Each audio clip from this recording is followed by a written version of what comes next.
बहुत समय पहले की बात है। धनीपुर नाम का एक गांव था। वहाँ के लोग खेती करके अपना गुजारा करते थे। अपनी अपनी हरी भरी फसल लहराती देखकर लोग काफ़ी खुश होते थे।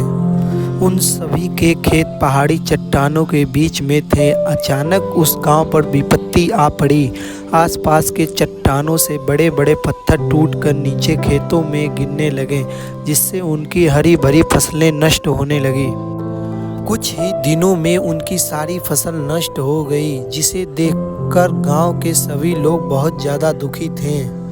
उन्होंने इस समस्या को हल करने के लिए काफ़ी प्रयास किया, लेकिन सब बेकार रहा। फसल खराब होने के साथ साथ उनकी ज़मीन भी पत्थरों के नीचे दब गई, जिससे वे दोबारा फसल उगाने के काबिल भी नहीं थे।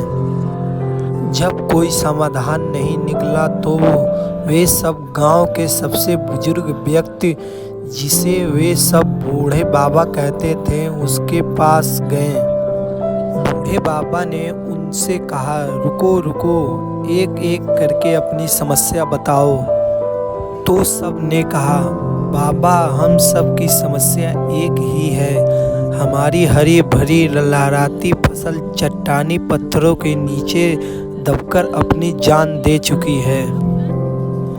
खाने को तो हमारे पास अब कुछ रहा ही नहीं, और पत्थरों ने हमारी ज़मीन को भी घेर लिया है, जिससे हम दोबारा फसल भी नहीं उगा सकते।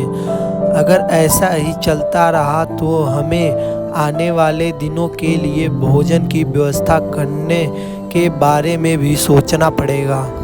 लोगों की बातें सुनकर बूढ़ा बाबा थोड़ा सोचने लगे, लेकिन इसी बीच गांव के कुछ लोग बोले, क्यों ना हम शहर चले जाएं।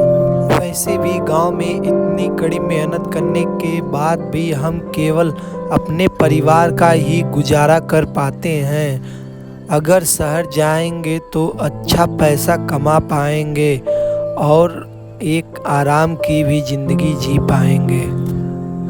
लेकिन तभी बूढ़े बाबा ने कहा, रुको रुको, थोड़ा सोचो। हमारे पूर्वजों ने इस ज़मीन और इस गांव के लिए कितनी कड़ी मेहनत की है, और अगर हम इस ज़मीन और अपने घरों को छोड़कर चले जाएंगे तो यह हमारे पूर्वजों का अपमान होगा, और हम अपने जन्मभूमि को इस तरह नहीं छोड़ सकते।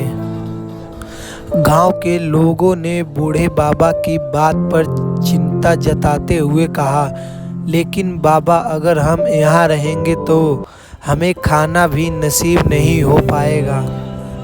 बूढ़ा बाबा ने उन सभी लोगों को धैर्य धराते हुए कहा, अगर भगवान ने मुँह दिया है तो भोजन भी जरूर नसीब होगा।